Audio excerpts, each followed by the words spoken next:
Czy to nam się podoba, czy nie, auta przyszłości będą elektryczne. Czy to oznacza, że zostaną pozbawione duszy? Nie. Na szczęście są designerzy, dla których samochody to nie tylko środek transportu.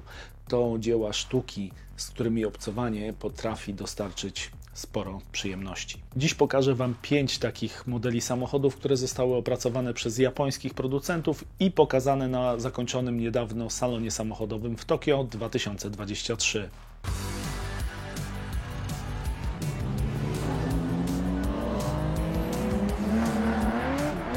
Witamy na kanale YouTube magazynu Classic Auto.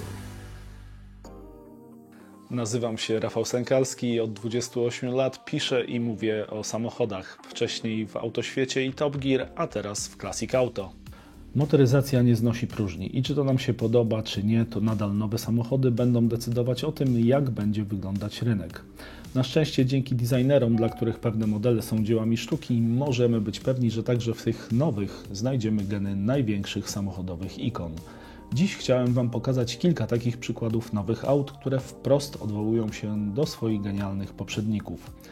Wszystkie pochodzą z Japonii i właśnie tam zostały zaprezentowane przy okazji ostatniej edycji Japan Mobility Show. Tu malutka dygresja. Ten odbywający się co 2 lata międzynarodowy salon samochodowy wcześniej nazywał się po prostu Tokyo Motor Show, a teraz zmienił nazwę na Japan Mobility Show, by podkreślić historyczne przemiany w motoryzacji, których świadkami jesteśmy, w tym przede wszystkim przejście na nowe rodzaje napędów. Ale do rzeczy. Na salonie w Tokio koncerny samochodowe zawsze wybiegały mocno w przyszłość i pokazywały ich wyobrażenie o tym, jaka będzie motoryzacja w kolejnych dekadach. Nie inaczej było tym razem, choć teraz kilku producentom udało się w doskonały sposób połączyć przyszłość z najlepszymi kartami swojej historii. Zacznę od Mazdy, bo to jej koncept wywarł na mnie największe wrażenie. Nazywa się Iconic SP i stanowi futurystyczną interpretację kultowego już RX-7. Ten model produkowany był w 3 odsłonach od 1978 do 2002 roku i dziś należy do grona cenionych, choć stosunkowo rzadkich klasyków. W polskich serwisach ogłoszeniowych znalazłem dosłownie 6 sztuk w cenach od 16 000 zł za stan raczej lichy, do nawet 245 000 zł za sprowadzony z Japonii, a jakże, egzemplarz 3. generacji w wersji turbo z 1993 roku. W niemieckiej ofercie można znaleźć perełki wyceniane nawet na 400 000 zł. Nie wiem jeszcze, ile będzie kosztować finalna wersja nowego wcielenia, ale chętnych z pewnością brakować nie będzie.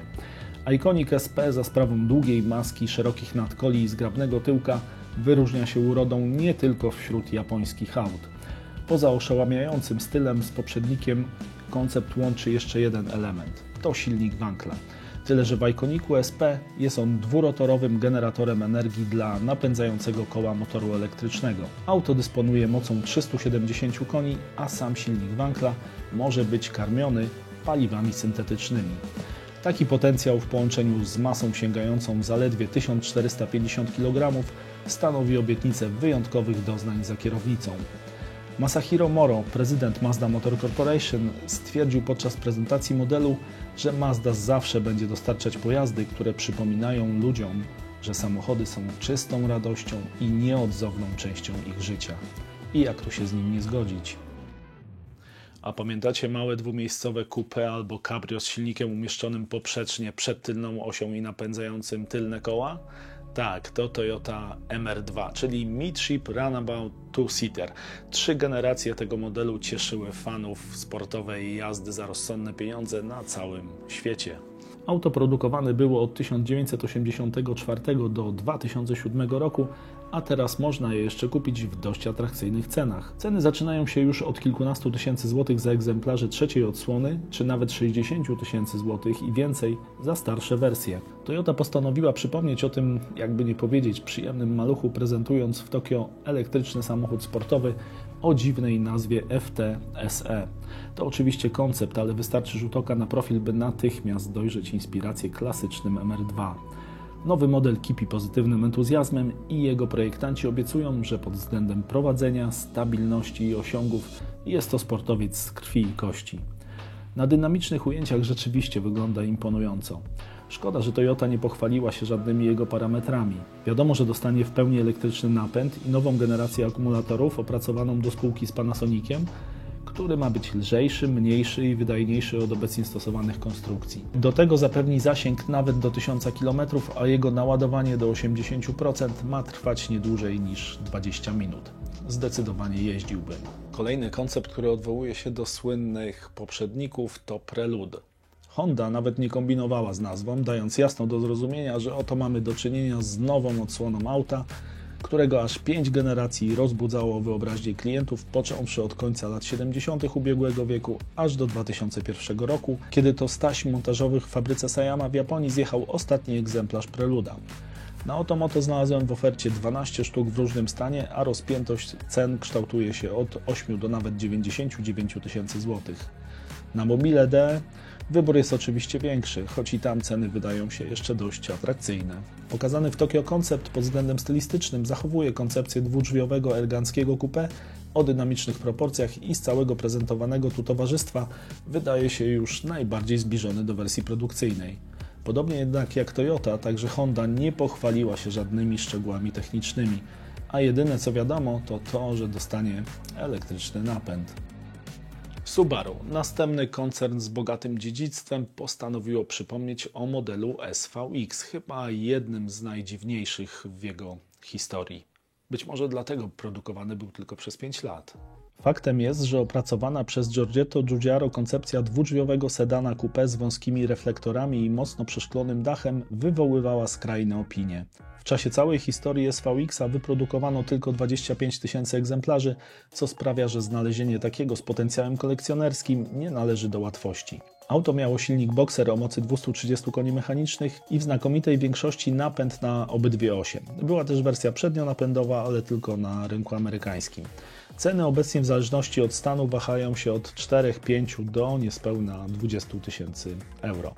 Najnowsza wariacja na temat SVX-a nazywa się Sport Mobility Concept. W tym przypadku styliści Subaru zabawili się bryłą auta przy użyciu precyzyjnych cięć ostrą kataną, w efekcie których auto wygląda bardzo drapieżnie, a szeroki rozstaw kół sugeruje pewne stąpanie po ziemi. Bardzo życzyłbym sobie, aby podobnym charakterem mogła pochwalić się wersja produkcyjna, jeśli oczywiście koncern zdecyduje się na przekształcenie konceptu w taką formę. W kwestii napędu wiadomo, że będzie elektryczny. I tyle.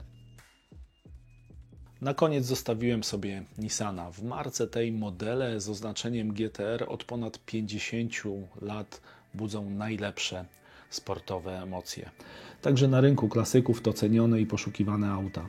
Za Skyline R33 i R34 z lat 90. często trzeba zapłacić sumy przekraczające 200-300 tysięcy złotych, a w przypadku limitowanych wersji sprzedający żądają nawet 200 tysięcy euro, czyli niemal 900 tysięcy złotych.